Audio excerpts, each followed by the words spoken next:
तीर्थक्षेत्र बद्रिका धाम इच्छापूर्ती नवनाथ महाराज संस्थान सडगाव या ठिकाणावरून निघालेला आहे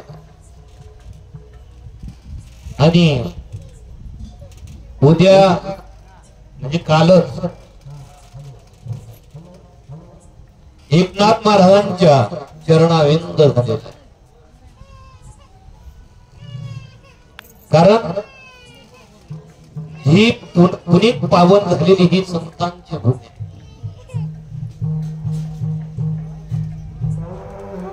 माझे माय बाप हो,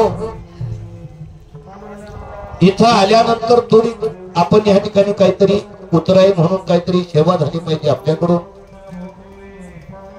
वास्तविकता आपण दरवर्षी प्रदक्षिणाला जातो नियमाप्रमाणे. मी सांगितलं मी सर्व मुलांना सांगितलं तुम्ही जाऊन या, पण ते सांगितलं बाबा तुम्ही येत नसतात. कारण सकळ तीर्थाचे धुरे जे का माता आणि पितरे तयाच्या शरीरे लोटतील. कारण माझ्या आई वडिलांनी असं आमच्यावर संस्कार केले की आज तुमच्या समोर पोपटासारखं आम्ही बोलू शकतो. मागच्या वर्षी रस्त्याने असताना मी 2-3 ठिकाणी सांगितल्यानंतर आई घरी जाते का नाही, माझी वारी झाली पाहिजे. तुझे कारणी देह माझा पडावा. जो देह होता इथं आल्यानंतर आणि मग सांगितलं काय सांगितलं, आता माझी वारी पूर्ण झाली, मी पूर्णत्वाला प्राप्त झाली. आता तुला जे करायचं असेल ते कर. आज इथं होतो का निघून गेलो या दिवशी.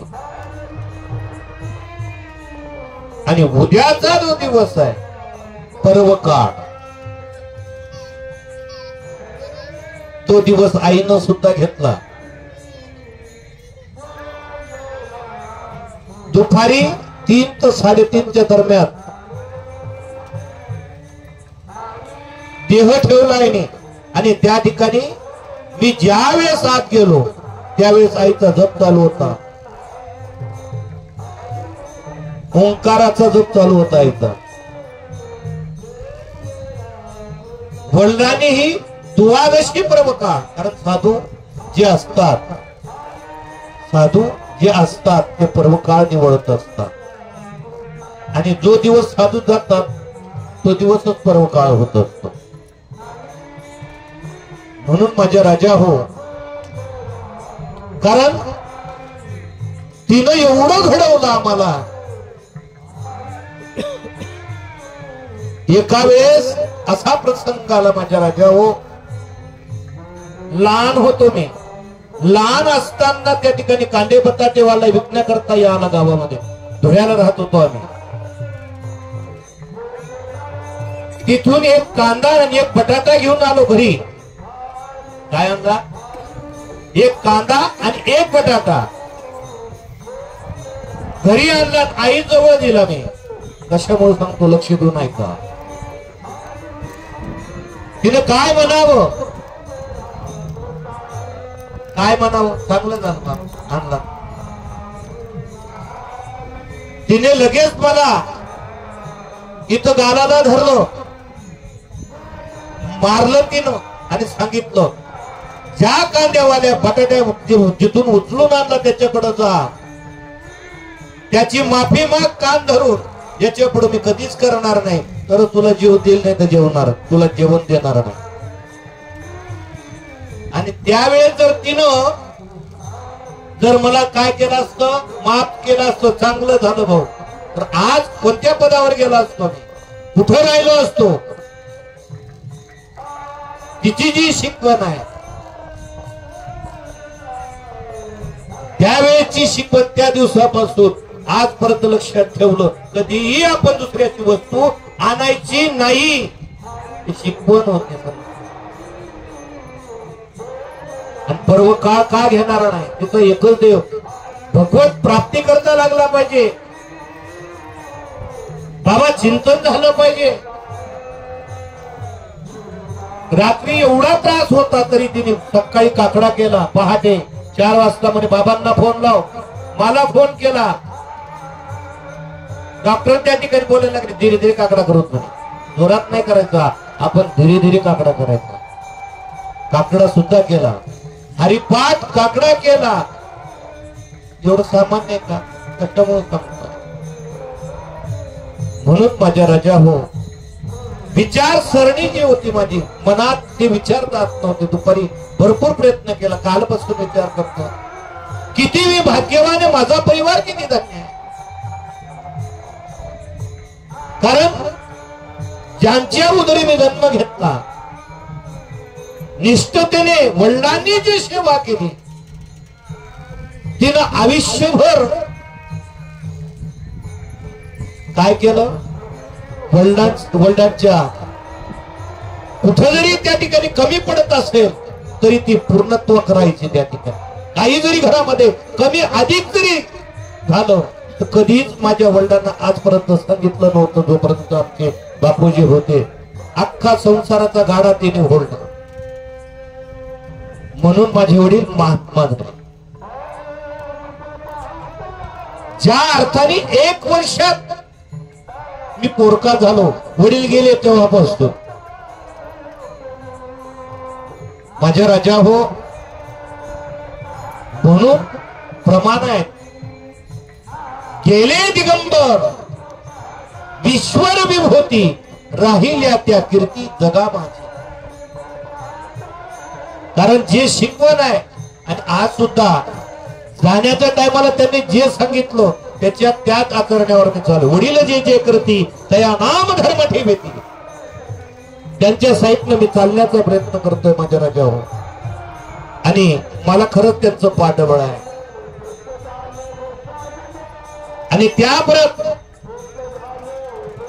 आज माझ्या जीवनामध्ये बाबांचं पूर्ण सानिध्य, बाबांच्या सानिध्यात राहिले माझे दादा. बाबांचे जसे तुमच्या गावाला बाबा होते ना, तसे यांच्याशिवाय राहायचे नाही बाबा. आज मला सामावून घेतायत या ठिकाणी. रोज म्हणजे हप्त्यातून महिन्यातून त्या ठिकाणी विचारणा करतात, कार्य स्थानावर काय चालू आहे. कारण संगत संतांची करली आहे. साधूच्या सानिध्यात राहिल्यानंतर साधूच होत असतो तो. कोणालाही साधूंचं सानिध्य मिळत नाही. साधू एवढे सामान्य नाही. म्हणून बहु अवघड आहे संत भेटी, परी हा जग जेठी करुणा केली. साधूंच्या सानिध्यात तुमच्याकडे राहिले बाबा, तुमच्या नगर परिसरामध्ये राहिले. सानिध्य वाचतंय, कारण साधूंचे विचार असतात. साधूंच्या विचारामध्ये साधू जे असतात ते कुठं कुठं चालतात का? त्यांचा जो विषय येतो त्यांचा झाला नारायण, नारायण त्यांचा विषय असतो. आणि त्यांच्या सानिध्यात जे असतात त्यांचा दुसरा विषय असेल, दुसरा विषय असेल. कारण भगवंता त्या ठिकाणी रजकण जर लागते, त्या ठिकाणी भगवंत धावत चालतो. कोणाच्या मागे? संत चरण रज लागता हसत, वासनेचे बीज जळून येणार. मग राम नामे, मग सुख घडोघडी वाढू लागे. सानिध्य असत. आणि हे शिकवणामुळं आज ते मला सांभाळून घेऊन जात आहे. माझे तातोबा, माझे दादा, माझा पूर्ण आदेश परिवारासंग ते पदोपदी कार्य काय चाललं, कसं चाललं म्हणून उणीव भासली नाही मला. मुक्ताईला सुद्धा त्यांनी भरपूर प्रयत्न केला, पण मुलाची तब्येत बिघडल्यानंतर नावीला तरी अरे पोचले का, एवढी निष्ठा असते. म्हणून मोठ्यांचा आशीर्वाद महत्वाचा आहे जीवनामध्ये. मोठ्यांचा आशीर्वाद घेतला पाहिजे, परंतु आपण त्या ठिकाणी चालत नाही, मोठे चालत नाही. त्या ठिकाणी आपल्याला वाटतं की काहीतरी आपल्याला बोलतात म्हणून आपण त्यांच्यापासून बाजूला गेलं पाहिजे. आपल्याला भरपूर समजतं, मग त्या का शिकवतात, अरे त्यांनी काय का शिकवतात ते आपण म्हणतो, कारण त्यांना अनुभव आलेला आहे. अनुभव आले अंगा ते ह्या जगात येत असते, ते घडले, ते त्यांच्या सानिध्यात राहून ते घडले आणि आपल्याला सुद्धा घडवण्याचा प्रयत्न करत असतात, पदोपदी मार्गदर्शन करत असतात. मी खरोखर भाग्यवान आहे. माझ्यावर सर्वांची कृपा छत्र छाया आहे. त्या कृपा छत्र छायामध्ये म्हणून मला त्रास होत नाही माझ्या राजावर. सर्व सहजगतीनं हे कार्य पार पाडण्याची शक्ती त्यांच्या आशीर्वादानं आणि त्यांच्या कृपेनंही मला माझ्या अंगामध्ये शक्ती येत असते आणि मी सहजगती त्या कार्याला पुढे सरकत असतो. ते कार्य संपन्न होत असत. म्हणून माझ्या राजा हो, आज आई वडील गेले, पण आज माझ्या गुरुस्थानी तेच आहे, त्यांच्याच आशीर्वादानं. म्हणून मी जी सेवे करता उभी निवडलेली आहे, मज हृदय सद्गुरु जेने तारिलो हा संसार गुरु, म्हणून विशेष आज्ञा दुरु विवेक. माझ्या हृदयामध्ये माझ्या सद्गुरूंचं वास्तव्य. काल आपण त्या ठिकाणी उभी घेतली, आत्मज्ञान चोखडी ते संत माझी रूपडी. ते संत माझे स्वरूप आहे आणि आज ते स्वरूप आहे आणि आज माझ्या हृदयात ते बसलेले आहे. पहिल्या अध्यायामध्ये काय हृदयामध्ये आहे आणि 18व्या अध्यायामध्ये ते माझं स्वरूप आहे असं भगवंत सांगतात. त्या हा जो संसार रूपी तुम्हाला नरदेह मिळालेला आहे, मज हृदय सद्गुरु जेने तारिलो हा, म्हणजे तुम्हाला न मिळणारा असा नरदेह तुम्हाला प्राप्त झाला. याच्या या नरदेहानं काय कार्य केलं पाहिजे हे कळलं पाहिजे. अनेक जन्माला येतात आहे प्रमाण आहेत, काय श्वान सुकरी बापुडी पुच्छ नाही पद चारी, चार पायाचे. जर भगवंताची त्या ठिकाणी जर नाम चिंतन नसते, हा जन्म मिळत नाही, हा जन्म मिळत नाही माझ्या राजा हो. सर्व मिळेल, पुनर्वित पुनर्मित्रा पुनर्भार्या पुनर्मही, हे सत्वर पुनर्लभ्ये शरीर पुन्हा पुन्हा. शब्द कसे म्हणतात, काय प्रमाण म्हणतो मी, काय श्लोक म्हणता, पुनर्वित. वित्त म्हणजे पैसा. एका वेळेस जो पैसा घेतो, कमवलेला पैसा जर गेला तर दुसरा वेळेस तो कमवता येऊ शकतो. पुनर्वित पुनर्मित्रा, एक मित्र जर गेला तर हजारो मित्र जमा होऊ शकतात. पुनर्भार्या, पुनर्भार्या म्हणजे काय, पत्नी.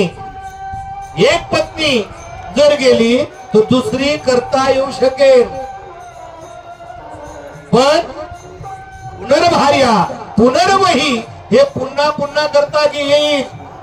पण शरीरम ना पुन्हा पुन्हा, हे जर एकदा जर गेलं माझ्या राजा हो, तर पुन्हा हे शरीर प्राप्त होणार नाही. मग हे शरीर किती अनमोल हे शरीर दिलेलं आहे. दिले इंद्रिय हात पाय कान डोळे मुख बोला या वचन, जेने तू जोडशी नारायण नासे जीव पण भौर. एवढं अमोल किमतीचा नरदेव दिलेला आहे. हा मिळत नाही बर का, पुन्हा मिळणार नाही. एक वेळेस आपण मग त्याच्यामध्ये दिरंगाई करतो, मागच कुठं माळकरी झाल्यावर मग पाहू ना थोडस पुढं पाहू. लहान मुलगा, अरे अजून आतड्या रंगल्या नाही त्याच्या, थोडस भरू द्या त्याला. काय भरवतं त्याला, मग तो घालतो शिव्या भरवता भरवता. होईल का उपयोग, होईल उपयोग. काय सांगतोय लक्षात येते? काय सांगतो काय सांगतो? मला माहिती यात पडून त्याच्याकरता विचारतो. काय सांगतोय? काय महाराज येत मागे करतो. विचार सागर पूर्ण करणे बाबा. हा विचार सागर ना अभ्यास आधी बसू का नाही जमत नाही. आणि असं तर वय नका चाल देऊ तरी विचार तुम्हाला सांगता येत नाही.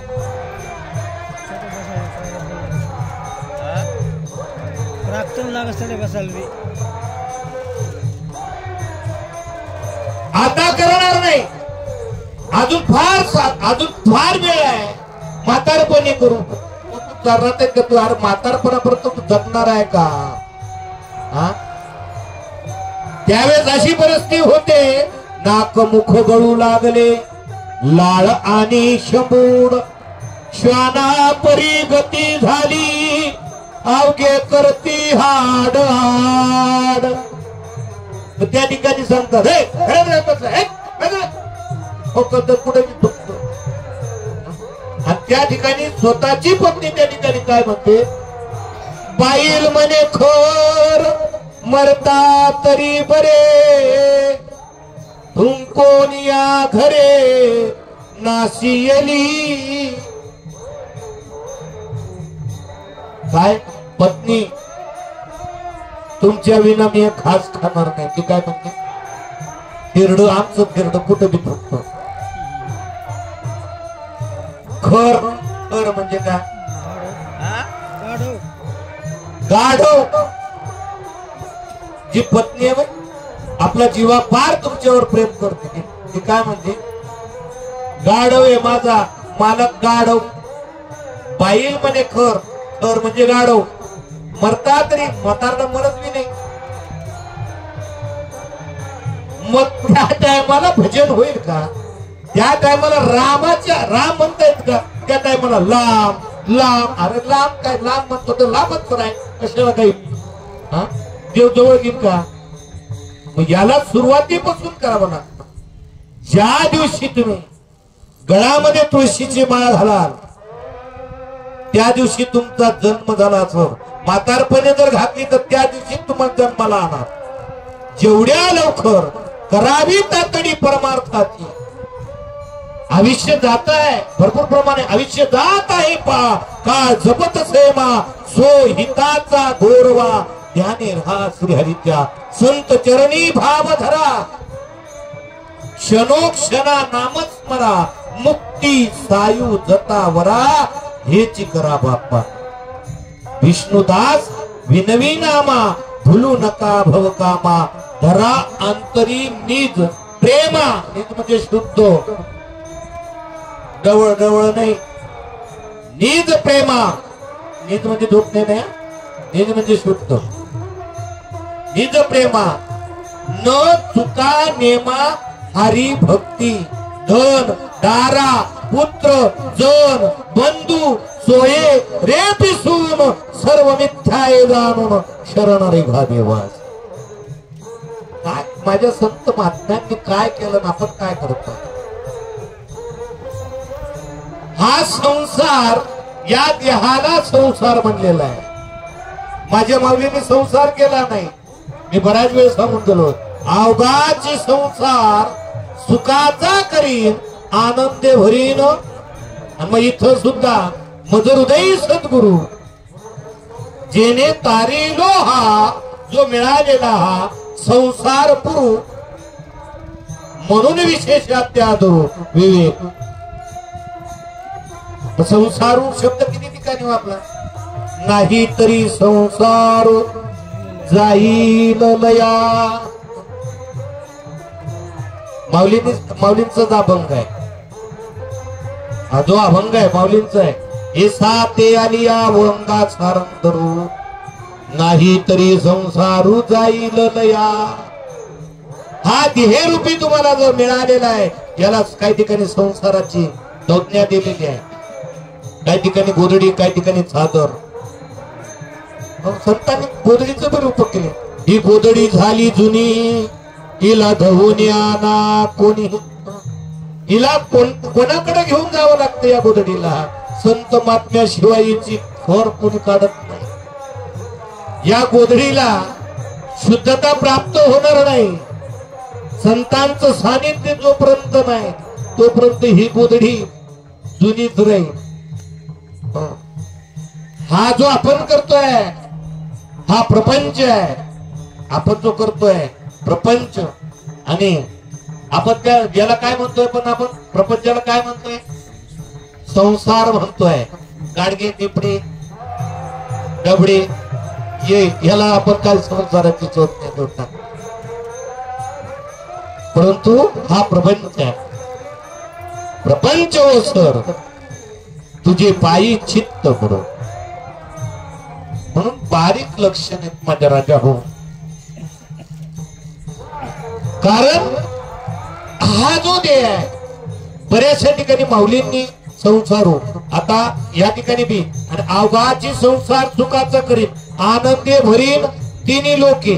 तिन्ही लोकांमध्ये आनंद भरण. कारण हा जो मिळालेला आहे, हा माझा जो देहरूपी जो संसार आहे, पुन्हा पुन्हा रूपी जन्म पुनरूपी मरण, पुन्हा जन्माला येणे, ही जी हेरदार आहे कशामुळे जाणार आहे? कशामुळे गेली? मद हृदय सद्गुरु, सद्गुरूंना माझ्या देहात साठवलं. माझ्या हृदयामध्ये सद्गुरूंचं वास्तव्य झालं. म्हणून जन्म मरणाची फेरी चुकली त्या ठिकाणी. हा देह मोक्ष पदाला प्राप्त झाला. मग आता येणे जाणे राहिलं का? नाही. भगवत प्राप्ती करून घेतल्याचं माऊली सांगतात. मी नाही. म्हणून आपण काय केलं पाहिजे? साधूंचं सानिध्य केलं पाहिजे. साधूंची संगत धरली पाहिजे. साधूं जवळ गेलं पाहिजे. कारण संगत संतन की करणे जन्म का सार्थक कुछ करले, उत्तम नरदेह पाया प्राणी उसका हित कुछ करले, सदगुरु शरण जाके बाबा जन्म मरण दूर करले, संगत संतन की करणे. पण करतात का तो? त्यांच्या सानिध्यात बसतात का? अरे तुम्ही बसतात म्हणूनच इथं आलात. जर तुम्ही सानिध्यात त्यांच्या राहिले नसतात तर तुम्ही या नाथबाबांच्या चरणावर का आले असतात? तुम्ही इथपर्यंत पोहोचले असतात का? तुम्हाला संगत घडत आहे आपल्या जीवनामध्ये. कुठला तरी साधूची सानिध्यात आहे आणि त्यांच्या कृपा प्रसादानं आपल्याला हा मार्ग मिळालेला आहे.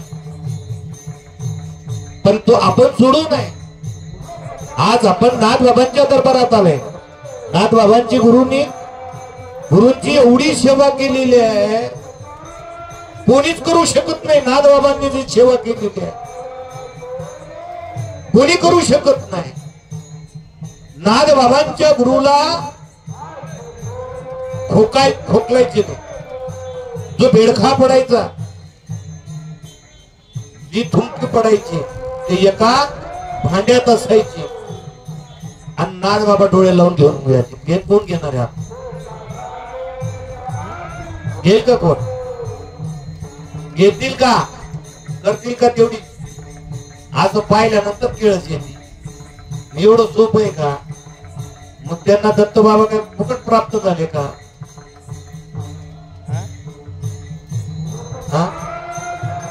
मग ते कोणी आज, अरे भावकी अशी होती त्यांची, एका मुलीचं लग्न झालं, सासरला जात होती लग्नानंतर. त्या टायमाला ती म्हणे पाय म्हणे आजच गेलं म्हणे, माझ्या मुलीचं आज सासरला जाणार आहे ना, एक गेलं म्हणे. लगेच नाथबाबा उठले, मी उद्या मरण. कशामुळं? साधू कृपेमुळं, गुरूंच्या कृपा प्रसादामुळे एवढं. गुरु सामान्य नाही. गुरु हा संत कुळीचा राजा. गुरु हा प्राण विसावा माझा, कदा काही डळमळेना. गुरु हा डळमळत नाही. आणि प्रमाण सुद्धा आहेत. श्री गुरु सारखा हस्ता पाठी राखा, इतरांचा लेखा कोण करी, राज याची कांता काय भीक मागे, मनाची आजोगे सिद्धी पावे. पण गुरु कृपा जोपर्यंत नाही, आहे का नाही दादा? अभंग आहे ना, गुरु कृपा निर्मळ म्हणजे गुरुची कृपा कशी? निर्मळ, भागीरथी, शांती, सम, यमुना, सरस्वती असे पद एकत्र जेत होती. स्वानुभव तन्मय मुक्त चित्ते हो. झाली संध्या, संध्य माझा गेला. संध्य, संध्य काय काय कोणती संध्या गेली? मनातला जो संध्य तो फिटला. गुरुकृपेमुळं मी कोण आहे मला जाणीव करून दिली माझ्या गुरुने. मी कोण आहे? जोपर्यंत विवेक गुरुवाक्य तोडी भाऊबंधू, भाऊबंधनातून मुक्त करतात ते गुरु. गुरु रस्त्यावर नाही, गुरु रस्त्यावर मिळत नाही. एक संतांची प्राप्ती होणे का भाऊ नाम जन्म नामंते ज्ञानवान मा प्रवदते वासुदेव सर्वमिती समात्मा सुदुर्लभ. अनेक जन्माचं नाम लागतो. ते ते पुण्य साचा पडे बहु जन्मासी जोडे मग घडे समागम संत. मग संतांचं सानिध्य मिळत असतं. एवढं पुण्य प्राप्ती करता मग सद्गती मिळतील का? तुम्ही ऐकी राहणार का? असं माझ्या राजावर काही टायमाला मिळतात परंतु आपला त्यांच्यावर विश्वास बसते हे मात्र सांगताय. आपण साधूंच्या सानिध्यातच असतो, जवळीकता असते, परंतु आपल्यामध्ये ओळखण्याची पात्रता नसते. म्हणून संत ओळखण्याकरता संतच व्हावं लागेल तेव्हा संत ओळखले जाते, अन्यथा नाही. म्हणून माझ्या बाबा हो, मद हृदयी सद्गुरु जेने तारिलो हा देहरूपी मिळालेला संसार संसारू. म्हणून विशेष आदरू विवेकवरी माझ्यावर काय केलं गुरुने? हा माझा जो न मिळणारा देह मला प्राप्त झालेला आहे. पुन्हा हेरदार म्हणजे पुन्हा पुनरुपी जन्म पुनरुपी मरण या याच्यातून काढून टाकलं. कारण गुरु प्रसादामुळे येणे तर नाही, पुन्हा येथे येणे नाही. जेव्हा वाटलं तेव्हाच येणे, पण असं येणे नाही. वैकुंठ भवनी घर केले, इथे येणे का मग पुन्हा येणेच नाही. म्हणून हे गुरुचा प्रसाद असतो. संतांची कृपा प्राप्त झाली पाहिजे. म्हणून माझ्या बाबा हो, अट्टासानं सेवा करा. तनु मनो जीवे चरणासी लागावे. अगर व्रत करावे दास्यत्व सकळ दास्यत्व प्रमाण. सर्व माझा जो आदेश परिवार आहे तशी सेवा करताय. मी काही टायमाला त्यांच्यावर सुटतो सुद्धा, परंतु ते माहितीये का त्या ठिकाणी अजून तत्परतेनं त्या ठिकाणी काय करतात? सेवा करतात. आणि हे शक्य नाही. मी कितीतरी प्रयत्न एकट्याने केले असतं तरी शक्य नाही. माझा जो आदेश परिवार आहे, माझ्या ज्या आदेश परिवाराच्या मुली आहेत, माझे सर्व आदेश परिवाराचे जे मुले आहेत, त्यांच्या सानिध्यानं त्यांच्या सानिध्यानंच हे सर्व वैभव आणि हे दिंडी पूर्ण म्हणजे पूर्णताला जात असते. एकटा किती चालत म्हणून एकट्याचा नव्हे खेळ म्हणून मिळविला मिळ. सर्वांच्या हातभारानं आपला त्र्यंबकेश्वर पायदिंडी सोहळा, मुक्ताबाई दिंडी सोहळा आणि नाथांचा दिंडी सोहळा हे आपला जो आदेश परिवार आहे, सर्वांच्या मेहनतीनं सर्वांच्या प्रयत्नानं हा सोहळा संपन्न या ठिकाणी होतोय. त्याच्यामध्ये माझ्याकडून जर काही शब्द निघत असतील बोलण्याच्या ओघामध्ये तर त्याच्या मी तुमचा मुलगा आहे तर माझ्यावर अजून कृपा करा आणि आजचं कार्य तुमच्याकडून सतत घडत राहो. सर्व ठिकाणी अन्नदानाला अग्रसर आहेत माझे म्हणून. 15 मिनिटात आमच्याकडे सप्त्याचं निवेदन फक्त 15 मिनिटात होतं. मागच्या टायमाला सांगितलं फक्त 15 मिनिटात 4 महिन्याच्या अगोदर पूर्ण निवेदन होऊन जातं. दत्त जयंतीला पहिल्या ह्या सप्त्याचं दुसऱ्या सप्त्याचं निवेदन होतं. बरोबर आहे किरण महाराज? महाराज मंडळी बी झाली सर्वच कीर्तनाची 18 तारखेपासून आपल्या स्थानावर सप्ताह होणार आहे. पुढच्या महिन्यात 18 पासून सुरुवात तर 25 पर्यंत सर्व आदेश परिवारानं त्या ठिकाणी जास्तीत जास्त संख्येनं त्या ठिकाणी राहण्याचा प्रयत्न करा. कारण आपले मला ज्यांनी घडवलं आपल्या जीवनामध्ये प्रत्येकाचे गुरु आहेत. त्यांनी आपल्याला आपण कुठं गेलो असतो आज त्यांच्या कृपा प्रसादानं आपण भक्ती मार्गाकडे चाललेलो आहोत. आपल्याला परमार्थ कळायला लागलेला आहे. म्हणून सर्वांनी 18 तारखेपासून मोठ्या निष्ठेनं मोठं प्रेमानं त्या ठिकाणी आपण नाथ पारायण करणार आहोत. मागच्या वर्षी जसं पारायण केलं विधियुक्त जसं ग्रंथात आधारित आजपर्यंत फक्त ग्रंथ आपण पारायण केलं पण त्या ठिकाणी एक वर्णीय एकच जे खायचं एकच वस्तू याच वस्तूने आपण पूर्ण 7 दिवस तो सप्ताह पार पाडता. तसं एक वर्णीय कपडे जे आहेत डबल नवे कपडे लागतात. महिला असेल डबल नवं कपडे आणायचे. पुरुष मंडळी असेल डबल लुंग्या हो भगवं वस्त्र आणायचं. तुम्हाला सर्व सांगितलं जाईल. काळा धागा नारळ तुम्हाला सर्व पूजाची सामुग्री त्या ठिकाणी सांगितली जाईल. आपल्या मनोरथ कामना जे आहेत आपल्या मनोरथाच्या जे कामना आहेत त्या पूर्ण होतात. असं पारायण कुठं तुम्हाला दिसणारही नाही. तिथं मध्ये कोणालाच प्रवेश करता येत नाही. जो स्थानाचा जरी असला तरी त्याला त्या ठिकाणी आम्ही प्रवेश देत नाही. सर्व त्याग करून घेतो. जेवढे लोक बसलेले त्यांनाच आत जाण्याचा अधिकार असतो. येणे नाही. तिथून पारायण झाल्यानंतर आपले जे वस्त्र आहेत दुसरं जे वस्त्र आणलेलं असत ते परिधान करणे त्याच्यावर दिवसभर राहणे. पण संध्याकाळी आपलं जे सर्व सुरुवातीला असेल ज्या वस्त्रावर आपण बसलेलो 7 दिवस त्याच वस्त्रावर तेच पारायण त्या ठिकाणी करा. कारण आपलं मनोरथ पूर्ण करण्याकरता हे पारायण नाथ सर्वांना देत असतात. म्हणून हे पारायणाचं सुद्धा या वर्षी सुद्धा तसंच पारायण होणार आहे. तरी जास्तीत जास्त संख्येनं त्या ठिकाणी पारायणाला बसायचं काहीच लागत नाही. आपलं बसायचंय. म्हणून एक वर्णीय आणि चटाया आणायचे आपल्या खाली झोपायचं. दुसरं वस्तू चालणार नाही. त्याच्यात नियम आहे. जे ग्रुपला आहेत ग्रुपवर सर्व टाकले जाईल. ज्यांना बसायचं असेल त्यांनी नावं द्यायचे. मद हृदयी सद्गुरु जेने तारिलो हा संसार पुरो म्हणून विशेष आज्ञा धरून विवेक बोल खालेली सेवा माझ्या नाथ बाबांच्या चरणी अर्पण करतो. याच ठिकाणी सेवेला पूर्ण विराम देतो. हरी विठ्ठल श्री ज्ञानदेव तुकाराम पंढरीनाथ भगवान की माऊली ज्ञानेश्वर महाराज सद्गुरु माऊली मास्तर बाबा की विश्व आचार्य कुलगुरु महात्मा जी की जय. बोलो रे भाई सब संतन की जय.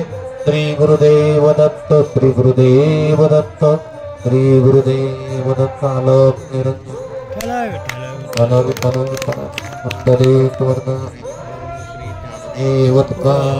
पंढरीनाथ भगवान ज्ञानेश्वर महाराज.